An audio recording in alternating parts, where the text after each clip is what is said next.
Good evening and thanks for joining us tonight. I'm Alicia Machado. Evacuation orders are in effect right now in Sierra County as a wildfire continues to burn. The Bear Fire has burned more than 1,500 acres on the west side of Sierra Brooks. Firefighters working to keep those flames away from that community. It's about 20 miles north of Truckee, and right now more than 500 homes are under mandatory evacuation orders. ABC 10's Devin Truby joins us live with more on this joint firefighting effort in Sierra County. Devin. Yeah, Alicia, I want you to take a look at the Bear Fire burning up the ridgeline behind me. CAL FIRE assisting the National Forest, who is the lead agency on the Bear Fire. Now, this fire continues to burn north-northeast. It has jumped this road, which is Smith Neck Road, that they were using as a containment line. The hot spots are proving to be difficult as these winds push this fire further and faster towards the Cottonwood burn scar of 1994. The Bear Fire turning the sky and sun orange over Sierra Brooks. Residents along Smith Neck and Wrangler Road says their paved streets might as well be a CAL FIRE airstrip guideline. It looked like an air poured out here last night. 5 circling, lead planes, a lot of helicopters. So they really hit it hard.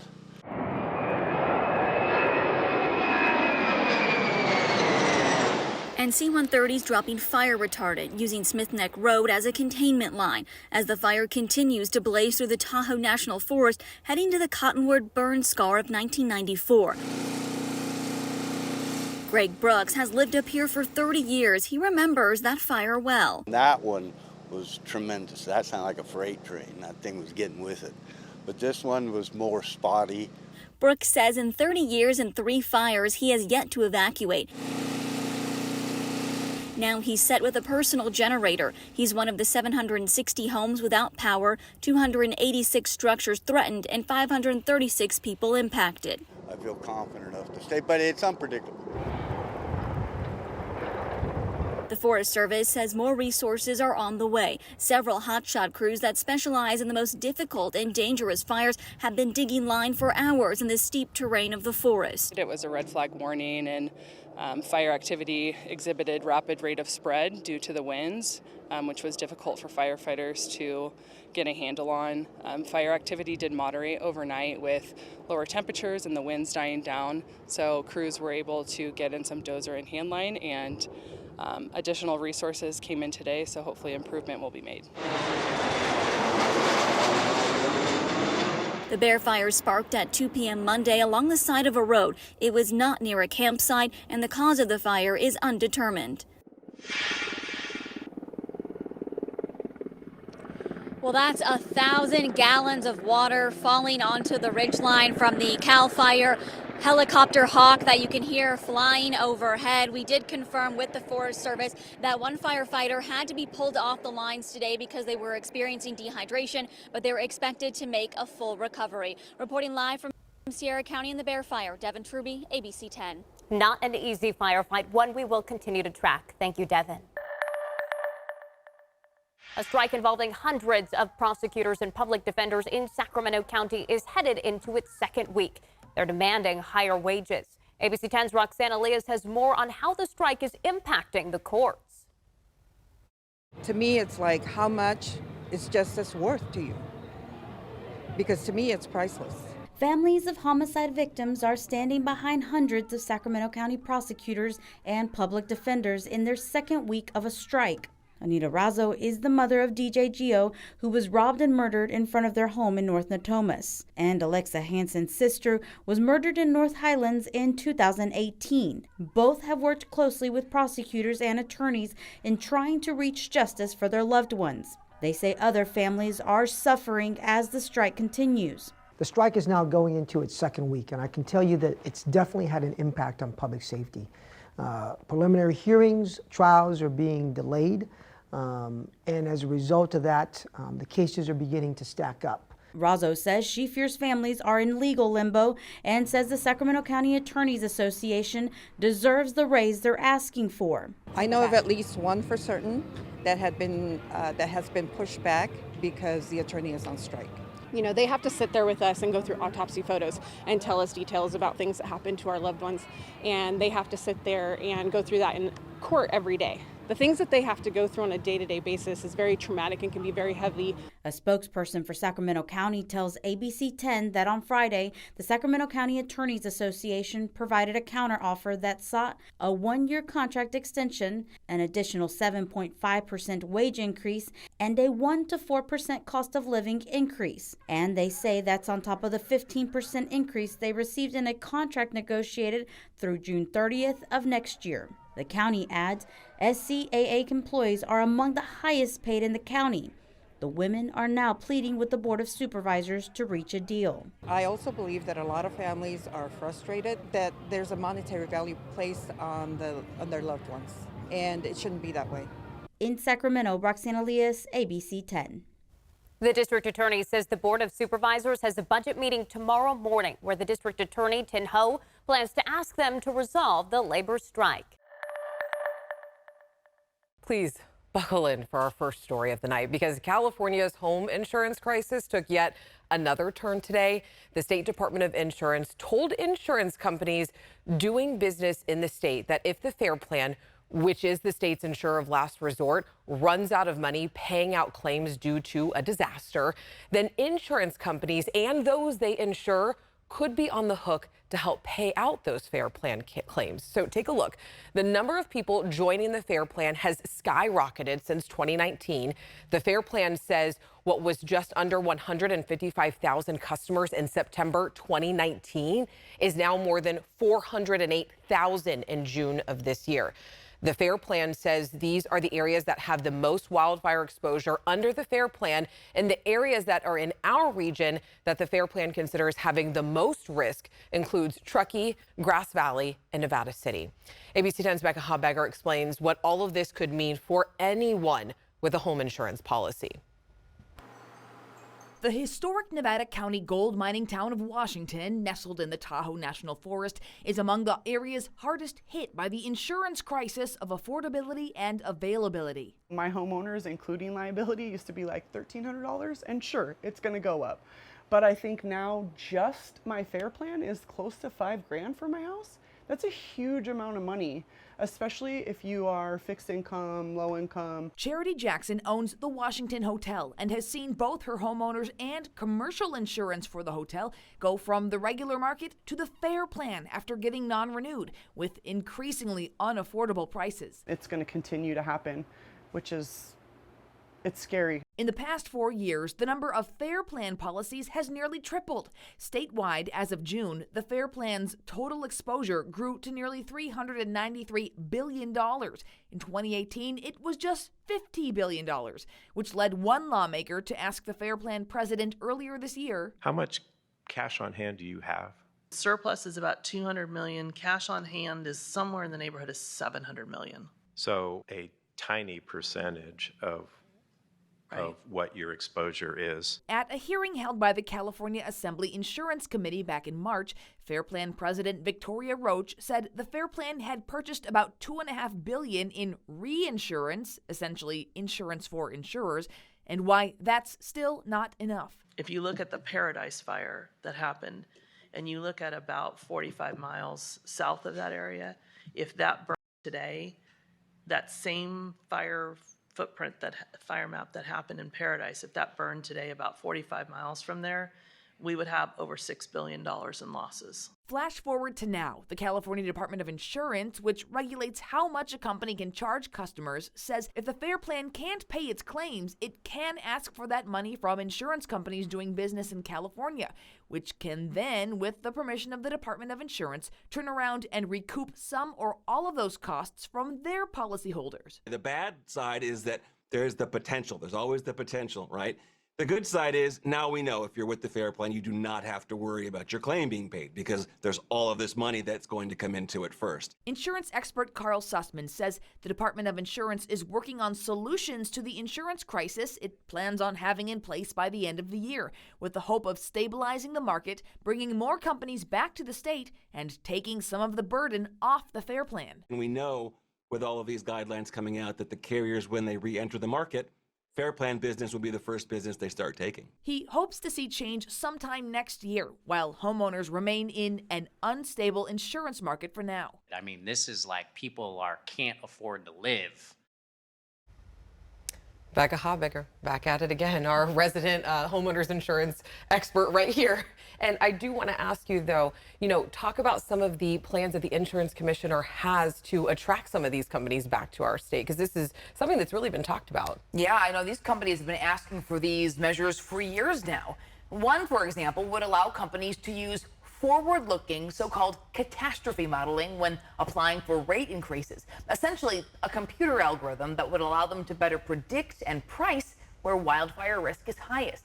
Currently, companies can only use the past 20 years worth of data in exchange for that tool. However, the department is requiring companies to write more policies in wildfire-prone areas, including taking people off the FAIR plan and back into the regular market. And Alex, even though the FAIR plan was created by the state, the pool of money is not from taxpayers. It's funded largely by the policies that it sells. Yep. Thank you, Becca, so much for that update. And I do want to mention that coming in October, we will have a lot more on the insurance crisis right here on To The Point. We have been speaking to homeowners across our region about how all of this has impacted them. And as this crisis continues, I've been sitting down with our local Congress members asking if anything is being done in Congress to address the insurance crisis.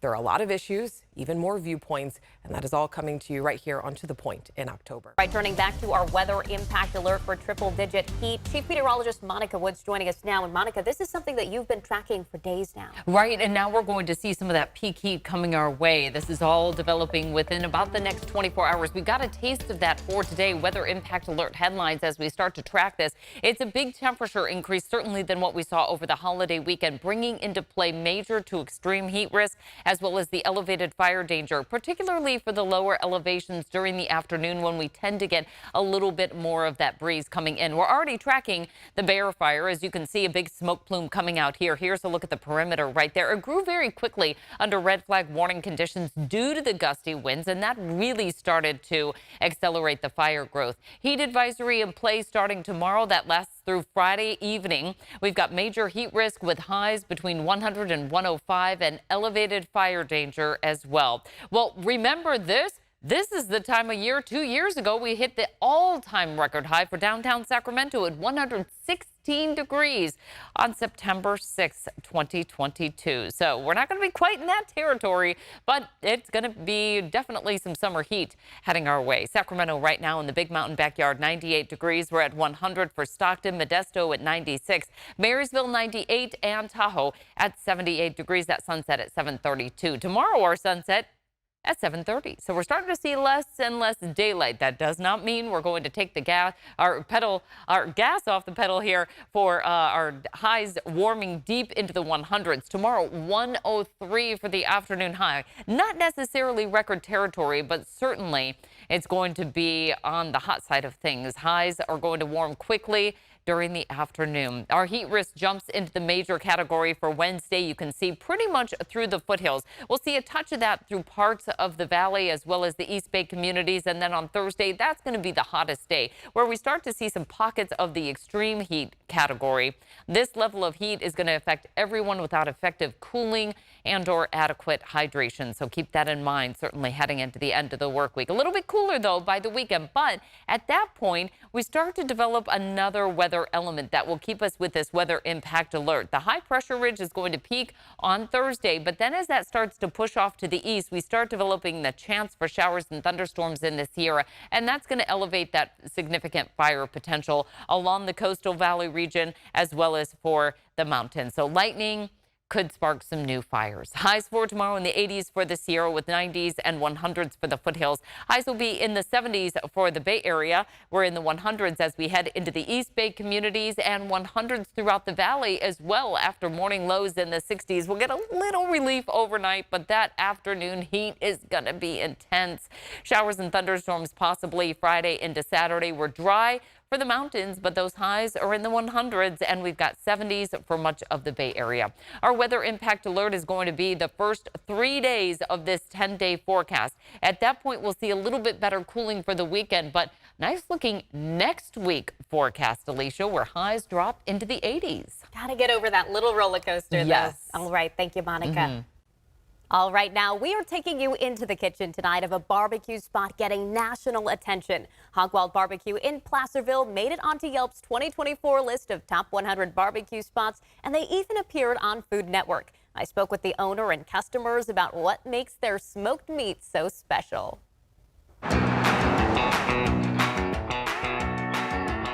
Brisket sandwich, potato salad. When the barbecue comes out, customers are chomping at the bit, ready to taste the smoky, meaty masterpieces at Hog Wild BBQ in Placerville.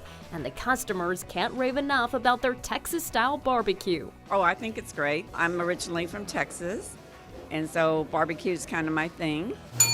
Open since 2010, this family-owned business on Main Street is known for their brisket. A little fatty, a little lean, as it should be. Thank you. The brisket today is as good as, I think, as good as we've ever had. And during lunchtime, the phone rings off the hook. Hi, thanks for calling Hog Wild. But to get the meat looking this good, the day starts much earlier. My earliest pitmaster's here at 5 o'clock in the morning, so to get those briskets on, to get the ribs on, chicken. Out back, their brisket is cooked low and slow, 16 hours on a wood smoker. And just look at that bark. Our brisket, when you see it, it has a beautiful layer of bark and a layer of fat. So that perfect piece is a combination of all of that. The restaurant's signature dish puts their brisket in the spotlight. The Angry Pitmaster. The sandwich is piled high with chopped brisket, topped with pulled pork, cheese, jalapenos, house-made coleslaw, and grilled onions. And everyone has their favorite item on the menu, from ribs to chicken. No matter the meat, though, their motto: we serve our meat naked, sauce is on the side. The meat should really be so good that you don't need sauce. Although, sauce is amazing. We have 3 different sauces, our original, our spicy, and our chipotle. And the restaurant is getting national attention. Hog Wild BBQ was recently featured on Guy Fieri's show, Best Bite in Town, launched this year on Food Network. They scored a place in the top 3. We were thrilled to be a part of the show. It was a great opportunity to showcase what the team does here and the amazing food scene here in Placerville. The restaurant also made it onto Yelp's list of top 100 barbecue spots for 2024. It's not done like this anywhere else. Daniel Ocampo and his wife Nicole from Placerville know why, even making Hog Wild BBQ part of their big day. They catered our wedding. We fell in love with the food. Food that's stirring up an appetite in Placerville and beyond. Hog Wild BBQ is open Wednesday through Sunday from 11:30 a.m. to 6 p.m. or until they're sold out, so make sure you stop in early. And if you'd like to see more stories just like this one, you can check out our ABC 10 Plus app for Roku, Apple TV, and Amazon Fire TV. Just look for Savoring Sacramento, our food show highlighting local chefs and restaurants making their mark on the region. Well, for the last couple of years, we have been tracking improvements to the SAC RT light rail system. And now, this morning, commuters are finally getting access to the new cars. These new cars are designed to improve accessibility and comfort. It's a big deal for people on their way to work today. ABC 10's Candace Red is live in Sacramento with all the details. Hey, Candace. Hey, good morning, good morning, good morning. This is great news for those who use the light rail system. SAC RT is getting a major facelift. Check it out, check it out, check it out for yourself. Again, the purpose of all of this is just to make traveling easier, safer, and more comfortable for everyone. Now, SAC RT's light rail line first opened in, get this, 1987. We're told the current train cars are aging and stations need to be updated. Now, that's why there's a major project underway. It includes purchasing a new fleet of low-floor light rail trains. You're getting a good look at them right now. You can get on these new trains at nearly ground level, so there aren't those, big steps like on most trains and buses. Now, people with mobility devices can board the train using a deployable ramp, and service with the new train started on Sunday. Again, that was over the weekend. And the trains can be spotted on the Gold Line between Sacramento Valley Station and Iron Point Station in Folsom. And starting today, they will be in service on the Green Line, which runs between the River District and downtown. Take a listen. Do want riders to know that we are operating a mixed fleet. So what that means is the majority of the trains are the new low floor trains, but we do have about 2 trains that are our legacy fleet, which are the high floor trains with steps. As we continue the testing process on our new trains, for the first couple weeks, you may see a mix of old and new trains. By the way, we're told that this entire project is costing nearly $450 million. Now, the funds are being used to buy the new low-floor trains. It's also to upgrade station platforms and add a passing track to provide riders with 15-minute service to all stations in Folsom. Now, SAC-RT already secured funding for 45 new low-floor trains. And coming back out to you live, we do want to share that SAC-RT is holding a free community event this morning to give people a chance to check out the new trains. The event is at the 7th and Richards Township 9 station in Sacramento. That's exactly where we're at right now. Again, it starts at 11:30 a.m. and ends at 1:30 p.m. And you can bet that ABC 10, we will be there at this free community event to give you all the details that you need, just in case if you're not able to show up for yourself. We know there's going to be some tours for folks to check out the trains on the outside and even on the inside, and of course, that live entertainment, so you don't want to miss that. In Sacramento, Candace Red, ABC 10. While Horses Healing Heroes, the name of a nonprofit that this morning is looking to help veterans by pairing them with horses. The group was formed in 2009, all with the goal of providing a space for veterans to release, readjust, and reconnect. ABC 10's Marcus Allen is out in Galt this morning, hanging out with some of the star horses and learning more about this program. Hey, Mark. Yeah, I was going to be riding through the shot, as I said earlier, but all this horse wants to do is eat. Am I right? Yes, you're right.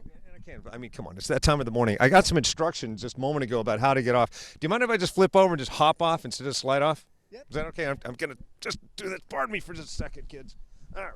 Hang on just a second. And boom. All right. I wish you had a shorter horse, by the way. Hey, Deborah, step on up. Horses Healing Heroes. We're live in Harold. Where exactly is Harold? We are south of Wilton and east of Galt. Got it. Deborah, Horses Healing Heroes is an amazing thing. We have these majestic Clydesdales, and you have people that have PTSD, all kinds of things going on because of what they've seen, what they've done, maybe some injuries. How do these horses help them? Horses absorb our anxiety, and they listen, they don't dime you out, they're not going to ask questions and poke and prod, they just will absorb it. So we teach our veterans, our first responders that have job-related stress as well, to take the horse for a walk without me and tell the horse your problem. Your father was a veteran. You said this was sort of founded in this World War II veteran that you knew and loved. Yes, my dad grew up with horses when he was a kid in Missouri. I took him out, and through his dementia, he connected with one of my horses, and the smile on his face when that horse reached over and nudged him was what started me wanting to do this program, to put that smile on more veterans' faces. That's amazing. All right, Stephen, if you'd step front and center, step into the light, Stephen. So, Stephen, thank you again for your service. You're a veteran, and I say doubly so because you served in the Navy and the Army. I served in the Navy out of high school, 10 years active duty. Then I got out after 10 years, and then I went into entrepreneurship. And then shortly after 9/11, I joined the California National Guard in their federal technician program. I did that for 10 years. And then your brothers and sisters in the military, you've seen them benefit from this. Yes, I have. Most definitely. And I benefit myself coming out here and working with the horses. It's probably why I don't scuba dive anymore, because this is a little more relaxing. This is more relaxed, I can only imagine. All right, well, to sum it all up, this weekend there is going to be a huge event. You're going to want to be a part of this, a big party, a big fandango taking place about a mile down the road. Dancing, music, dance lessons. Yes, line dancing, two-step lessons. We're calling it Wranglers and Rhinestones, and it's going to be full dinner, full bar, lots of auction prizes. We have some really fun stuff that's been donated, and it's just down the road at their Champagne Ranch. Got it. An award-winning barbecue, I'd add, and also camera guy Don. Don, I signed you up for the line dancing lessons. So camera guy Don's going to be there. I'm going to make it by. You should be there too, and I'll put all the information at abc10.com later on, and also on Facebook. It's Mark S. Allen Show. This is Kid. Miss, you are? Maggie Stevens. Got it. Stephen, Deborah, and? Mandy Audette. Got it. And buried in the food, that's Bullwinkle. I guess that's everybody. Back to you. And is Rocky's behind you, right? You got Rocky and Bullwinkle out there. Mark, your fan kick over the horse was the most impressive. Yeah. Love to see that. I do have one question for you. This program has been going on for over a decade now. What's one of the biggest challenges to keep it going?